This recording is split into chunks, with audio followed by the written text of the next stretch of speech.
Hello friends, இன்றைக்கி வந்து சைனாம்பிகை உடனாகிய சடையீஸ்வரர் கோயிலோட பிரதோஷத்தில் வந்திருக்கோம். பங்குனி மாதம் தேய்பிறை பிரதோஷம். இந்த கோயிலில் என்னோட சிறப்பு என்னென்னா, நந்தி வந்து சிவனை பார்த்துருக்க மாட்டார். நந்தி வந்து அப்படியே வெளிகேட்டை பார்த்துருக்காரு. நீங்கள் பாருங்கள், நல்லா பாருங்கள், உங்களுக்கு காமிச்சிருக்கேன் பாருங்கள். நந்தி வந்து வெளிகேட்டை பார்த்துருக்காரு பாருங்கள். இப்போ வந்து உற்சவர் வந்து கோயிலை சுற்றி வர ஆரத்தி காமிக்கிறாங்க பாருங்கள். ஆரத்தி எடுத்துக்கோங்க.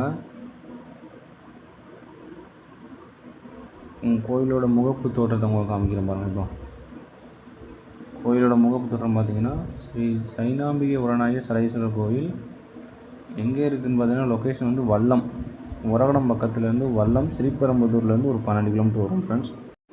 இப்போ பிரதோஷ நாளில் உங்களுக்கு நந்தியை மட்டும் காமிச்சிருக்கேன் பாருங்கள். அடுத்து பள்ளியேற சுவாமி கொண்டு வராங்க, கோயிலை சுற்றி கொண்டு வராங்க, அது உள்ளே கொண்டு போயிடுவாங்க.